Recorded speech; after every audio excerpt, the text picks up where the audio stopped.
Assalamualaikum warahmatullahi wabarakatuh.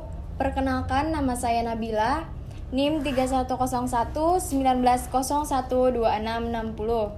kelas 51 dengan program studi Sistem Informasi, mata kuliah Arsitektur Enterprise. Pada kali ini saya akan mempresentasikan tugas mata kuliah Enterprise Arsitektur dari dosen Bapak Rahmadi SE MKom untuk memenuhi nilai mata kuliah Enterprise Arsitektur yang berjudul Perencanaan Arsitektur Enterprise menggunakan TOGAF ADM dengan studi kasus perusahaan penghasil batu gunung.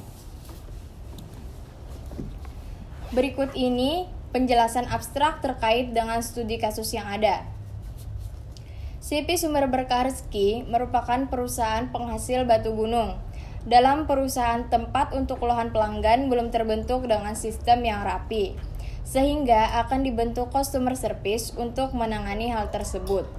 Dengan realisasinya akan dikembangkan dalam skala dahulu. Penelitian ini menerapkan kerangka kerja TOGAF karena memiliki berbagai perspektif sebagai acuan perencanaannya. Untuk identifikasi masalah, dalam perusahaan, tempat untuk keluhan pelanggan belum terbentuk dengan sistem yang rapi. Maka dengan ini akan dibentuk customer service untuk menangani hal tersebut. Dan untuk customer service information system, realisasinya akan dikembangkan dalam skala enterprise.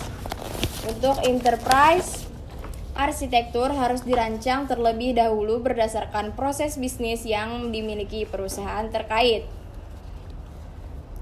Dari identifikasi masalah di atas, maka dapat dirumuskan permasalahan bagaimana membuat perencanaan arsitektur enterprise untuk membentuk penanganan customer service.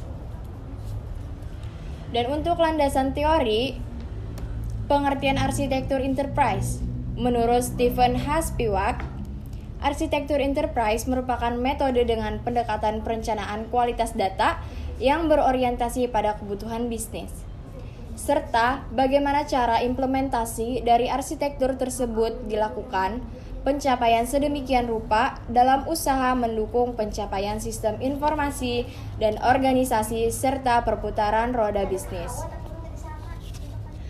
Untuk pengertian TOGAF ADM, TOGAF atau The Open Group Architecture Framework adalah kerangka kerja arsitektur perusahaan yang memberikan pendekatan komprehensif untuk perencanaan, desain, implementasi, dan tata kelola.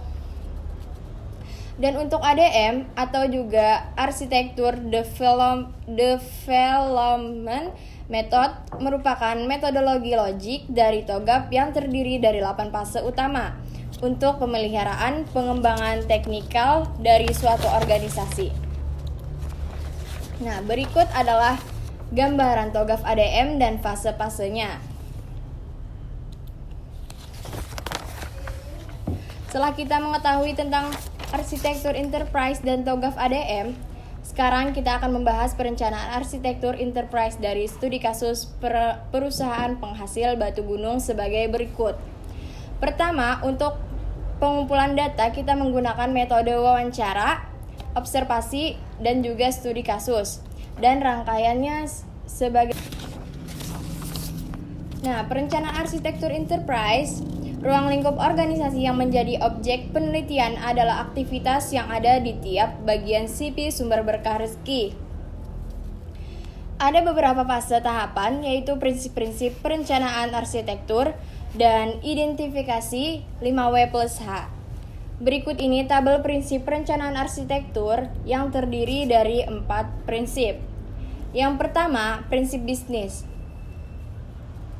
Arsitektur yang harus dibuat sesuai dengan aktivitas, tujuan, serta tugas pokok dan fungsi yang ada pada perusahaan CP Sumber Berkah Rezeki.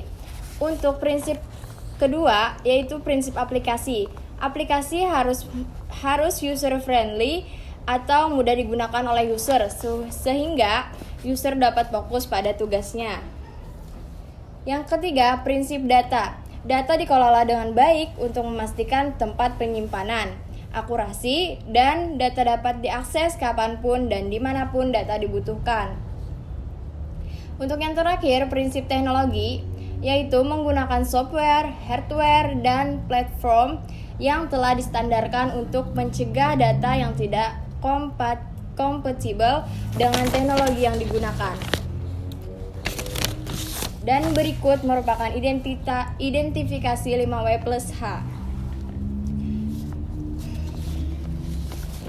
Untuk what, yaitu what adalah objek untuk mengidentifikasi dan mendeskripsikan material data dan hubungan antar data-data tersebut, yaitu data pelanggan, data penjualan dan pembelian customer, data perusahaan, dan data marketing.